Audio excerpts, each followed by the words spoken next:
Assalamualaikum warahmatullahi wabarakatuh. Para pendengar dimanapun Anda berada, tema ini sengaja kita ambil berhubung banyak sekali yang curhat dengan saya. Secara umum dia mengatakan, Pak, apa sikap saya atau apa langkah saya ketika suami saya selingkuh. Begini, bahwa ketika terdengar informasi suami kita selingkuh, ya, kita tidak boleh gerusa-gerusu, tidak boleh gegabah, tidak boleh panik, tapi tetap tenang, karena selingkuh ini perlu dicek dulu, selingkuh betulan apa tidak. Karena saya melihatnya kan, karena ada 3 kemungkinan kan sebenarnya, apakah betul-betul selingkuh atau hanya sekedar kabar, atau kita ini korban Indosiar sebenarnya, kan belum tentu juga. Jadi kalau betul-betul selingkuh itu fakta, kalau kabar hanya informasi, kalau korban Indosiar sebenarnya selingkuh tidak, kabar juga nggak ada. Tapi karena sering nonton Indosiar, misalnya suami lambat pulang seolah-olah selingkuh, padahal tidak juga. Apa sikap bijak? Pertama tentu kita tenang dulu, ya. Kan ada istilah air beriak tanda tak dalam. Tapi kalau air dalam biasanya tenang. Tenang bukan berarti pasif, ya. Tenang itu tenang bergelombang biasa, tapi tidak begitu berteriak-teriak kayak yang di pantai itu. Kenapa harus tenang? Karena itu jalan yang terbaik untuk mengumpulkan data yang utuh, selingkuh atau tidak. Sebab kalau kita gerusa-gerusu emosional, ya barang tadi yang selingkuh jadi tidak tertutup dia. Contoh, suami ini sebenarnya selingkuh, tapi istri ini reaksioner. Akhirnya suami berusaha menyelamatkan diri, menutupi apa yang terjadi. Karena ketahuan tadi kan. Mestinya ya tenang aja, tenang, pura-pura tak menyelidiki, pura-pura tidak tahu apa yang sebenarnya terjadi, sehingga utuh informasi itu. Kalau tidak tenang, nanti tidak akan utuh. Yang kedua, setelah tenang, cek and recheck, cek dulu betul apa tidak. Sebab sekarang ini kan banyak sekali berita hoak. Hoak ini bukan hanya ada di medsos, ya. Hoak ini juga ada di alam nyata. Informasi ini kiri kanan, cek and recheck. Nah, sebab informasinya dari mana dulu? Kalau Indosiar, ya berarti kan persepsi kita yang keliru, karena kadang-kadang TV ini juga menyesatkan juga dari sisi yang lain informasinya itu. Berarti salah kita. Ngapain kita curiga? Berarti kita korban. Harus berbenah diri. Yang kedua, karena kabar. Kabar itu dari mana? Cek dulu kabar tuh. Apakah kabar tuh informasi betul apa tidak? Siapa yang beri kabar? Kalau yang memberi kabar tuh memang orang yang tak suka juga dengan keluarga kita, jangan percaya dulu. Karena kadang-kadang orang yang teman kita, tetangga kita ini kan tak sepenuhnya betul juga. Nah, sekarang siapa kabar tuh, siapa yang berikan kabar itu? Nah, kabar itu jangan-jangan orang juga yang menginginkan suami kita menjadi suaminya, ada. Sehingga supaya rumah tangga kita berantakan, kita menuntut cerai. Nah, itu malah senang dia. Jadi seolah-olah suami ini tidak selingkuh, tapi dibuat kabar selingkuh, terus diskenariokan. Tujuannya supaya kita emosi dan kita minta cerai. Cek dulu sebenarnya apa yang terjadi. Andaikan kabar itu tidak betul, ya sudah, ngapain kita pusing-pusing. Andaikan betul-betul selingkuh, kita perlu cek juga sejauh mana tingkat parahnya lah. Apakah hanya batas chat? Ya, chat kan lu suami ini kan suka iseng nih. Ya bayangkan suaminya, duit pun tak ada, ngomong pula dengan orang lain tuh ngaku orang kaya. Ini kan namanya chat biasa, sekedar chat tak jelas lah. Ya kalau itu sebenarnya ya ngomonglah istri baik-baik, ada apa bang? Ngomongnya pun lembut, jangan terlalu kasar. Itu kualitas yang paling rendah menurut saya, karena banyak juga suami selingkuh ini dengan wanita nggak tahu di mana posisinya, sekedar chat-chat di dunia maya lah, itu satu ya. Naik lagi selingkuh dalam batas mungkin betul-betul orangnya saling tahu. Nah, kan orangnya saling tahu tuh di mana posisinya ya, mungkin pernah ketemu, tapi sebatas itu saja. Artinya tidak sebatas zina, tidak sebatas saling pacaran dan segala macamnya ya. Nah, naik berikutnya mungkin betul-betul saling mencintai dan lain segala macamnya ya, tapi tidak sampai zina. Naik lagi sampai kepada zina. Nah, naik lagi dia sampai nikah siri. Nah, kan naik lagi dia sampai nikah betulan tapi istrinya tidak tahu. Nah, naik lagi ya dia minta poligami. Kalau sudah poligami tentu di mata hukum itu kan persoalan yang berbeda. Nah, sikap bijak istri tentu beda-beda menangani masalah sesuai dengan masalah yang dihadapi. Kira-kira begini saya ingin berikan contoh ya, mengapa kita pentingnya tenang. Ada semut lewat di atas meja, itu kan masalah kecil, kita jangan emosi. Kalau semut di atas meja lewat, kita emosi ngambil palu, nanti kita pukul semut itu sekuat-kuatnya, semut belum tentu mati, meja rusak. Kalau ada makanan ya sayuran tumpah segala macam berantakan. Artinya apa? Menyelesaikan masalah itu disesuaikan dengan masalahnya. Kan tadi saya katakan, kalau korban Indosiar ya berarti otak kita yang perlu dibenahi. Banyak sholat, banyak tahajud, matikan saja TV itu. Artinya bukan orang lain yang tak betul, kitanya yang salah. Kalau terdengar kabar kan solusinya klarifikasi, cek and recheck betul apa tidak gitu ya. Nah, kalau misalnya betul-betul selingkuh tapi hanya sebatas chat, ya kan sering saya katakan selingkuh ini kan ada dua ya, ada selingkuh hati, ada selingkuh body. Nah, kalau mau dinaikkan lagi hati dengan body. Ada yang sebelum itu hanya selingkuh kata-kata saja ngomong. Itu berarti hanya sekedar hiburan. Nah, itu istri pun menyelesaikannya ya. Berarti jangan marah ya, selesaikanlah dengan cara yang baik. Artinya ngomonglah baik-baik, ada apa bang? Kok chat dengan orang tuh bang? Tak baik bang, nanti akibatnya begini, jelaskan. Andaikan betul-betul berzina, semua penyelesaian itu harus introspeksi diri. Apakah saya ini salah? Apakah saya ini ada yang keliru sehingga suami saya seperti ini? Jadi apapun masalah rumah tangga harus diselesaikan dengan tenang. Yang kedua, ya, cek and recheck. Yang ketiga, ambil keputusan terbaik di antara yang buruk, apakah harus bertahan, apakah harus cerai atau harus bagaimana. Ini kan keputusan serba sulit, itu yang terburuk, tapi ambil yang terbaik.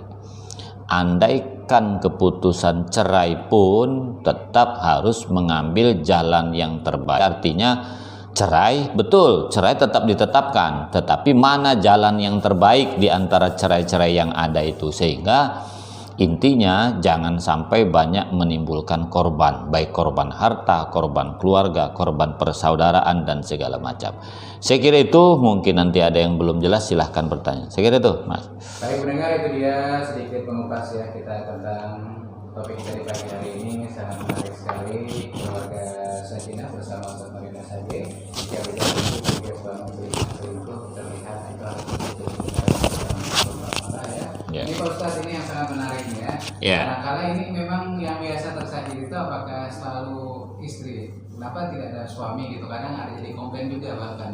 Kenapa yang selalu menjadi trendingnya pasti suami yang menyakiti istri? Tidak ada sama sekali istri menyakiti suami. Bagaimana tuh Ustaz? Oh, kalau yang menghadap saya tentu bukan hanya istri yang tersakiti suami.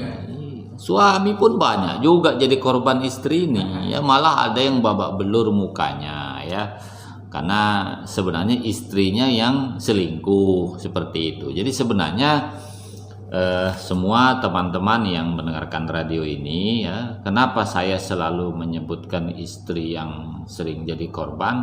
Kebanyakan sebenarnya bukan berarti tidak ada suami korban istri ya, tetapi kebanyakan memang para istri yang jadi korban, maklum ya, suami yang banyak di luar seperti itu kan, istri yang di rumah. Tetapi ketika istri yang cari duit, beda lagi. Di Batam ini kan banyak juga yang istrinya selingkuh gitu ya. Ketika istri sudah bisa cari uang, sudah bisa bekerja ya, suaminya bukan miskin juga sebenarnya, biasa-biasa, tapi istri juga bermacam-macam tingkahnya. Saya kira itu Mas. Lihat. Ya baik, terima kasih, dan kita lanjut saja langsung ya untuk Anda yang bertanya di pagi hari ini melalui via telepon juga bisa di 0778433351 atau melalui WA di 0811778151. Ada Ibu Yani di Tanjung Uma ya. Ya, silakan. Ini terkait tentang bagaimana kalau kita melihat suami kita selingkuh informasi dari orang dan kita langsung melabrak di depan orang, apakah kita berdosa, Ustaz? Karena kita sudah tidak tahan lagi atas kesabaran kita yang dilakukan oleh suami terhadap kita. Bagaimana pencerahannya? Terima kasih. Oke, ada informasi selingkuh, kabar orang-orang tiba-tiba istri melabrak. Itu yang saya katakan tadi salah. Andaikan selingkuh pun, sikap kita kan harus disesuaikan dengan tingkat keselingkuhannya, itu satu. Yang kedua, pertimbangkan dampaknya kemana. Karena kalau menyelesaikan sesuatu dengan cara emosi, biasanya hasilnya tidak baik. Oleh karena itu, kalau ada seseorang yang menggugat ke pengadilan, itu kan waktunya cerai itu kan 3 bulan. Tujuan hakim itu sebenarnya supaya ngulur. Ya sebenarnya hakim bisa saja kalau mau cepat kan, ada orang gugat cerai, cukup 5 kali sidang, seminggu pun putus. Cuman yang bersangkutan tak bisa berpikir seperti itu. Nah, jadi pertanyaan dari ini, apakah boleh melabrak? Tidak boleh. Cek and recheck dulu, betulkah mata kepala kita ini menyaksikan atau informasi itu betul? Siapa? Kalau ibarat hadis itu, hadis ini kan ada hadis sahih, ada hadis hasan. Apakah doib? Doib itu kan informasi yang tak betul, itu kan doib. Kalau sudah sahih boleh diikuti, labrak nanti dulu. Apa manfaatnya melabrak? Kalau apakah suami harus disiram pakai air aki misalnya kan rugi semua. Jadi menurut saya melabrak itu bukanlah perbuatan yang tepat, apalagi sebelum cek and recheck misalnya. Saya kira itu. Baik, walaupun mungkin sudah memuncak, walaupun sudah ketahuan ya Ustaz ya, tapi jangan sampai melakukan hal yang tidak bagus seperti itu ya. Iya. Ini juga sangat parah sekali nanti, apalagi yang sudah mempunyai anak mungkin ya Ustaz. Betul. Kadang-kadang kita ini mah istri perempuan kan sama aja. Kadang-kadang dimacaci maki juga, dilabrak juga, habis itu damai juga. Punya anak lagi, habis itu kelahi-kelahi, ribut-ribut, begulat, ribut. Punya anak lagi, kan buat malu di depan tetangga. Cerai pun tidak juga. Saya kira itu.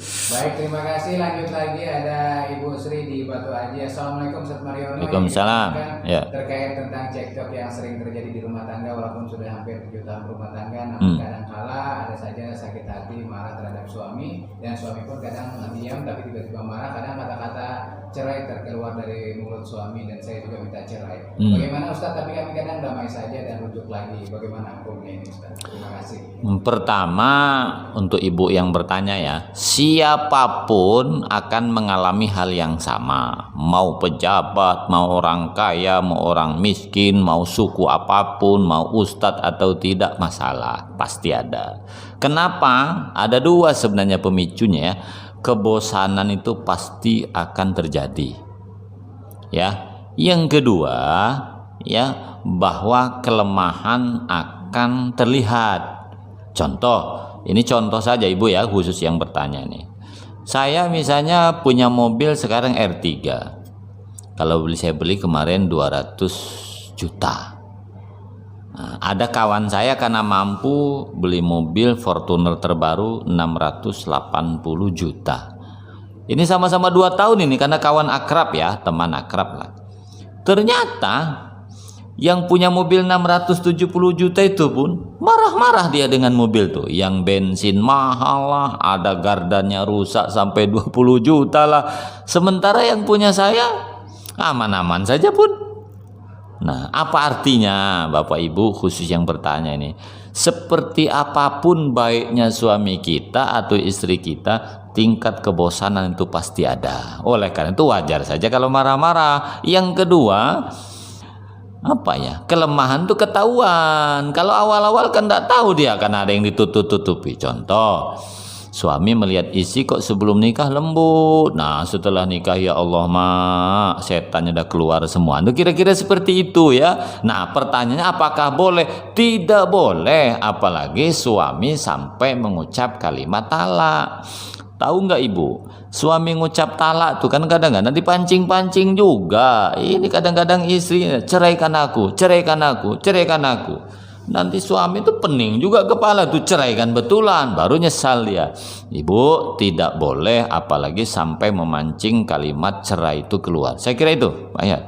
Baik, terima kasih yang luar biasa. Tentunya walaupun siapa dibilang Pak Ustadz tadi mau pejabat presiden semuanya itu pasti ada masalah namanya. Iya betul. Tapi tergantung seperti apa kita menyikapinya. Oke, lanjut lagi, silakan untuk Anda, kami tunggu atensi Anda melalui Facebook Pro1 dari Batam atau WA di 0811 778 1051. Kembali kita bacakan, ada Ibu Epi di Tanjung Riau. Assalamualaikum Ustadz Mariono dan Bang Bintara, selamat pagi menjelang siang. Yang ingin bertanya ini, sekarang di tengah pandemi biasa suami yang bekerja, tapi sekarang saya yang bekerja Ustadz. Membutuhi anak, kita ada 3 orang, tapi kadang-kalanya pusing tiap hari, ada masalah karena kondisi keuangan. Nah, karena kebanyakan orang bercerai karena kondisi keuangan. Bagaimana Ustadz untuk mengontrol diri saya agar saya tidak sampai terjebak terjadinya perceraian? Terima kasih. Oke, jadi kan kalau ibarat sebuah kapal besar ya, kapten itu kan suami. Artinya kapten itu ya pengendali kapal, kepala rumah tangga. Istri itu bisa dikatakan wakil lah ya. Tapi ketika sang kapten itu bermasalah, bisa sakit, bisa apapun, jangankan kopilot atau wakil kapten, penumpang pun untuk sampai ke tujuan dia boleh mengendalikan kapal itu, yang penting sampai. Nah, kepada ibu saya ulangi ya, andaikan kapal itu bermasalah, jangankan wakil, seorang penumpang pun, misalnya anak ya, ini harus kendalikan kapal itu sampai ke tujuan. Nah, ibu khusus yang bertanya, selama ini yang bekerja suami, gitu kan? Nah, menafkahi kita siang malam mungkin puluhan tahun. Ini tiba-tiba ada masa pandemi, masa COVID. Ya, istri yang bekerja, tiba-tiba bosan juga. Ya sebenarnya sih suami mestinya kreatif. Kan kerja tidak harus di PT, banyak cara lain. Tapi kan ini pertanyaannya fokus bagaimana sikap saya, karena saya lama-lama bosan juga. Nah, ibu kalau bosan berarti bukanlah orang yang beriman. Karena seberapapun yang ibu usahakan siang malam mencari rezeki untuk menafkahi keluarga, sebesar itu pula lah pahalanya sebenarnya. Katakanlah dapat 2 juta untuk makan minum istri, suami, semuanya, berarti ibu sama dengan berinfak 2 juta. Apalagi itu sebenarnya bukan kewajiban kita, kewajiban istri. Oleh karena itu ibu jangan sampai bosan ya, karena apapun yang kita lakukan itu bernilai ibadah yang akan diberikan pahala sorga oleh Allah. Jangan hanya mau enaknya aja bu. Ini kadang-kadang enaknya aja suami membantu kita, tapi giliran sakit istri minggat atau tak tahan, itu kan salah namanya. Saya kira itu. Ya, Pak, di rumah dan bagaimana dikasih penjelasan dan sebagainya. Sebab kita mungkin kalau memang sudah bosan, lebih baik dicerai atau gimana Ustaz? Ukuran cerai itu bukan bosan, tapi ketika bertahan dengan cerai itu lebih bagus mana? Artinya lebih dampak ya, dampak nyata, bukan perasaan. Kalau perasaan itu kan, kalau bosan itu kan perasaan tuh. Kalau ikuti perasaan sih tak baik. Jadi ketika setelah ketahuan suami itu 100% selingkuh, nah, selingkuh artinya betul-betul menjalin cinta kasih dengan orang lain, itu kan perlu dicek dulu sampai di mana. Kalau memang bisa dibenahi, artinya bisa dibenahi itu ya bisa suami itu kembali ke jalan yang benar, artinya kembali kepada istrinya 100%. Menurut saya ya maafkan kesalahan suami itu, artinya 100% itu ya dia tidak akan lagi mengulangi perbuatannya dan segala macam itu ya, maka sebaiknya terima saja ya. Istri harus ikhlas kalau memang anak tidak menghendaki perceraian dan kira-kira akan menimbulkan dampak yang lebih buruk, maka sebaiknya jangan sampai terjadi perceraian. Kedua, kalau misalnya suami tidak mau kembali ke jalan yang benar, yang maksud istri artinya suami tidak mau meninggalkan selingkuhannya, maka istri harus berhitung keras, ini kira-kira anak saya bagaimana kalau terjadi perpisahan. Tapi kalau kira-kira rumah tangga itu dipertahankan, misalnya ada 2, anak saya bakal lebih tidak baik karena melihat ayahnya yang buruk, memberikan contoh yang tidak baik, dan andaikan terpisah saya juga bisa hidup dan menghidupi anak, maka segera ambil keputusan cerai. Kalau itu ukurannya ya. Tapi kalau misalnya ketika rumah tangga ini pisah gitu ya, akan menimbulkan dampak yang lebih buruk. Salah satunya misalnya ini suami ini betul-betul selingkuh ini ya, tak mau meninggalkan selingkuhannya, tapi ketika cerai ini anak saya sekolah bisa terbengkalai, masa depannya bisa berantakan, dan nampaknya saya pun, kata istrinya, kalau terpisah tidak juga ada solusi yang terbaik. Ya bertahan saja dulu ya, sambil berdoa kepada Allah Subhanahu wa taala, mudah-mudahan Allah Subhanahu wa taala memberikan kekuasaannya hidayah kepada suami sehingga suami bertobat dan kembali kepada keluarga dengan sebaik-baiknya. Kemudian kalau misalnya ya akan mengancam nyawa dan akidah, ya istri harus berani mengambil keputusan, kita putus. Kalau rumah tangga ini dipertahankan, akidah terancam, nyawa terancam, maka sebaiknya putus tanpa banyak pikir panjang. Nah, berbeda dengan tadi. Kalau yang tadi sekedar suami tidak baik tetapi tidak akan mempengaruhi dari sisi akidah kepada anak dan istri, dan juga tidak mengancam nyawa anak dengan istri. Pertahankan itu ya, walaupun sakit hati, sabar saja dulu. Tapi kalau misalnya ya kita tak sanggup ya, anaknya pun sebenarnya terpisah pun akan berantakan, tapi nyawa dengan akidah terancam, maka ambil keputusan cerai, jangan pikir panjang. Saya kira itu Mas Akhir. Baik, terima kasih. Kita lanjut lagi membacakan atensi Anda. Mungkin lagi ada sedikit gangguan, jadi tidak baca, Anda bisa menyampaikan lewat Rosa dari Batam melalui Facebook. Assalamualaikum warahmatullahi wabarakatuh. Waalaikumsalam. Ya. Pak Ustadz, bagaimana ini bertanya tentang nikah beda agama, Ustadz? Kadang sering terjadi anak saya berpacaran dengan beda agama, namun dilangsungkan perkawinan secara Islam dan masuk Islam. Apakah nanti dia akan kembali lagi atau seperti apa, Ustaz? Sebelum terjadi sama sekali mohon penjelasannya. Oke, baiklah ya. Pertama, kalau masalah hukum nikah beda agama itu tidak boleh, baik hukum agama maupun perundang-undangan. Jadi negara melarang, agama juga melarang, itu nikah beda agama. Yang kedua, kalau dia mau masuk Islam, apakah kemungkinan dia balik lagi? Ya, namanya mungkin, bisa balik, bisa tidak. Ya, namanya saja mungkin kan. Tetapi yang saya ingin sarankan kepada semuanya, bahwa boleh anak kita atau kita boleh bermenantukan yang awalnya non-muslim sekarang menjadi muslim, artinya setelah mu'alaf, dengan catatan 3 ketentuannya ya. 1, kalau laki-laki harus khitan dulu, mutlak gitu. Sebenarnya nikah kan tak ada masalah harus khitan dulu, tapi harus khitan dulu. Itu ujian pertama.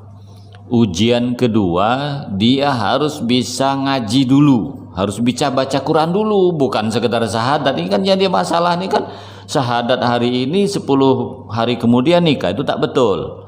Ya, yang ketiga bisa mengamalkan ibadah sehari-hari. Ibadah sehari-hari itu sholat 5 waktu, ya zikir, kemudian doa harian, surat-surat pendek. Jadi 3 itu saja. Jadi kalau misalnya kita mau punya menantu atau anak kita mencintai non-muslim, tiba-tiba bilang bapaknya, "Pak, itu calon suami saya, calon istri saya non-muslim tapi mau mualaf." Maka 3 kata kuncinya ya. 1 harus sunat dulu. Yang kedua harus bisa baca Quran dulu. Ya, 2 tahun bisa baca Quran. Kalau yang serius tak sampai 1 tahun bisa itu. Ya, yang ketiga harus bisa ibadah sehari-hari loh. Persoalannya kalau khitan ini kan laki-laki, Pak. Kalau perempuan bagaimana? Sebenarnya perempuan sunnah tuh khitan tuh sunnah saja, artinya tidak wajib. Tapi menurut medis tidak boleh. Lalu apa penggantinya? Harus hijrah dulu. Hijrah dulu tuh bisa salah satunya diwujudkan dalam bentuk menggunakan jilbab yang sopan dalam waktu lama. Nah, itu salah satu ujiannya seperti itu. Sebab kadang-kadang non-muslim ini mau masuk Islam yang perempuan tetapi tidak mau menggunakan jilbab karena takut ketahuan keluarganya, familinya. Itu ujian, memang harus terbuktikan dulu secara fisik, memang harus muslim dulu, seperti itu kira-kira. Ya baik, terima kasih, semoga terjawab. Kembali kita bacakan Ibu Ami di Batu Aji. Ya. Assalamualaikum Pak Ustadz, ini Waalaikumsalam. ingin tanyakan Pak Ustadz terkait tentang rambut Pak Ustadz. Ya, rambut. Berusia sudah 60 tahun tapi selalu saya warnai. Apakah ini boleh sah dilaksanakan untuk sholat? Karena warnanya tidak warna hitam, warnanya yang pink atau biru. Bagaimana nih Ustadz? Terima kasih. Oke, begini ya sebenarnya masalah rambut nih. Sebenarnya itu nggak pria wanita semua lah. Ya, sebenarnya Islam melarang ya bermuda-muda itu semacam tidak mensyukuri takdir, tidak menerima takdir. Misalnya rambut saya ini kan sebenarnya sudah putih, tetapi dihitamkan supaya kelihatan muda. Itu yang dilarang Nabi. Dilarang itu sebenarnya kembali ke niatnya ya, supaya ingin muda terus. Nah, tetapi kan Nabi juga pernah mengecat rambutnya tetapi tidak pada warna hitam, warna lain. Makanya kita lihat di beberapa tempat banyak umat Islam, malah teman-teman kita An-Nazir, rambutnya rata-rata dicat pirang ya, tapi warnanya memang bukan hitam. Jadi saya ingin kembali kepada yang bertanya tadi. Sebenarnya menurut saya nih, silakan kawan-kawan kalau berbeda pendapat, kembali ke niatnya sebenarnya. Mau niat warna apapun, ada 2 dia. Apakah itu kesombongan, ingin menunjukkan kepada orang lain, berarti riya, berarti sombong. Jadi dosanya itu bukan pada warnanya, tetapi kepada niatnya. Kalau niatnya saya supaya ingin lebih muda lagi, ya berarti salah dari sisi tujuan. Kan tadi yang tidak boleh sebenarnya kan dihitamkan. Dari sisi lain dihitamkan tidak menunjukkan kesombongan. Memang secara umum warna rambut kan hitam, tapi niatnya seolah-olah tidak menerima takdir Allah. Seperti itu. Jadi jawaban saya dikembalikan kepada niatnya apa. Ya. Apa mungkin saya ini hanya biasa? Kalau biasa-biasa ngapain pula rambut dicat? Sama juga dengan kita pakai baju. Jangankan rambut, Mas Bintara ya. Saya pakai baju kalau hanya sekedar untuk nutupi aurat, tak masalah. Tapi kalau saya pakai baju untuk di banyak pernak-pernik, saya tunjukkan kepada orang lain saya menggunakan kain sutra, harga baju saya seharga 8 juta, ya berarti sombong. Nah, beli jas misalnya, kalau beli di Ramayana 300.000 bisa. Tapi kalau beli jahitnya katanya sekarang jas anggota DPR itu anggarannya 25 juta. Nah, itu kan apa bedanya 300.000 dengan 25 juta? Kan sama juga. Tetapi pada hati itu membuat sombongnya itu. Salah satu contohnya seperti itu.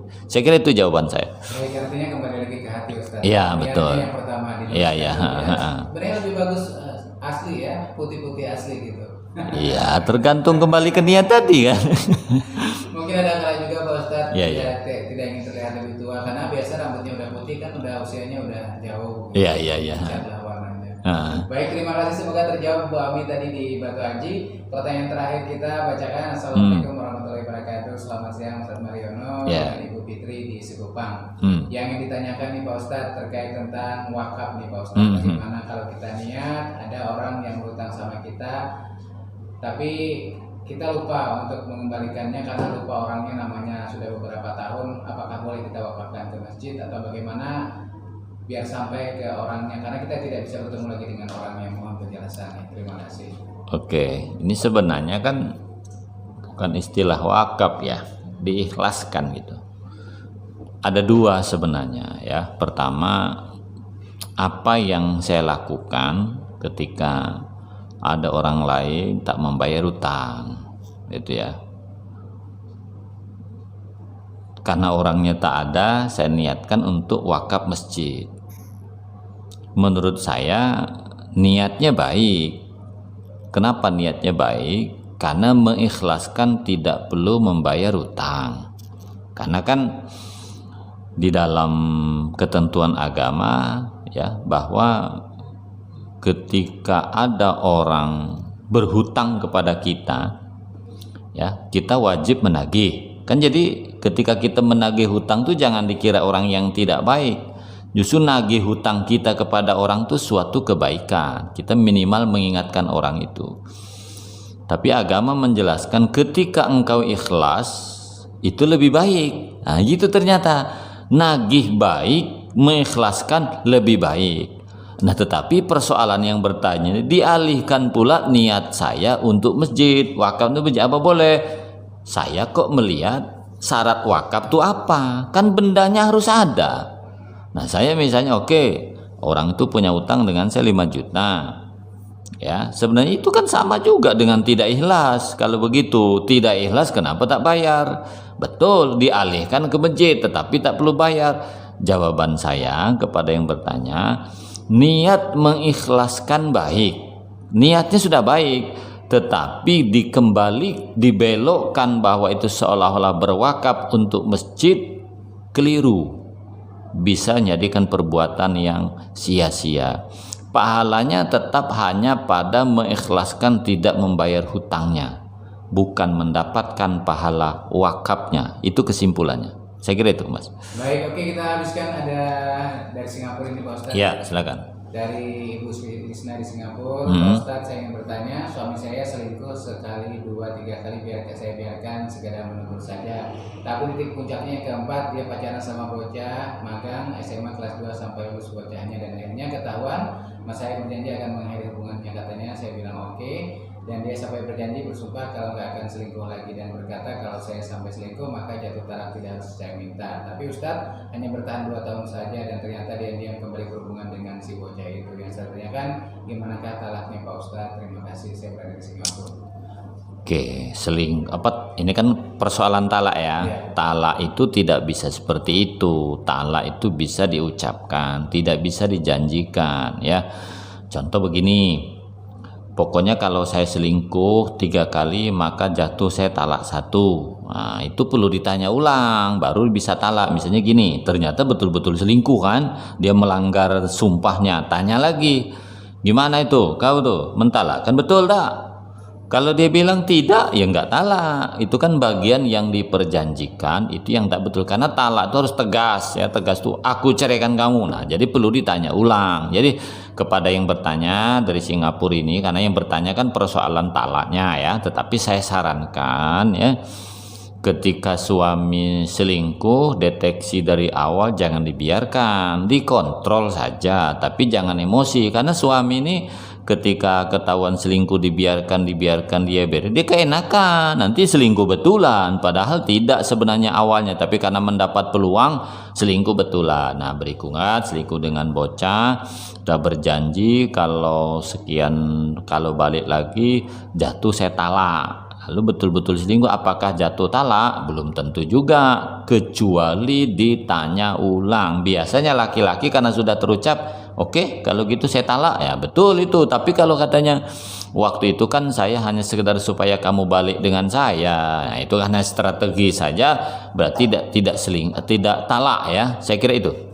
Baik, terima kasih. Semoga terjawab untuk Ibu Lina di Singapura. Nanti kita kembali lagi Jumat depan ya Ustaz ya. Iya, iya. Kesimpulan terakhir terkait tentang sikap istri ketika menghadapi suami yang selingkuh. Silakan Pak Ustaz. Oke, para pendengar dimanapun Anda berada, masalah selalu akan datang silih berganti kepada kita, baik laki-laki maupun perempuan, termasuk masalah perselingkuhan. Ya, maka sikap bijak istri kepada mendengar informasi suami selingkuh, ya, saya ingin jawab 4 hal. Yang pertama, tenang dulu, ya. Yang kedua, cek ini korban Indosiar apa korban kabar atau fakta, ya. Artinya korban Indosiar ini halusinasi kita menyamakan apa yang ada di TV sama dengan suami saya, belum tentu. Yaitu yang kedua adalah cek and recheck. Langkah ketiga, ya, andaikan tidak selingkuh, ya sudah, hati itu bersihkan. Yang keempat, andaikan selingkuh, ambil 2 jalan.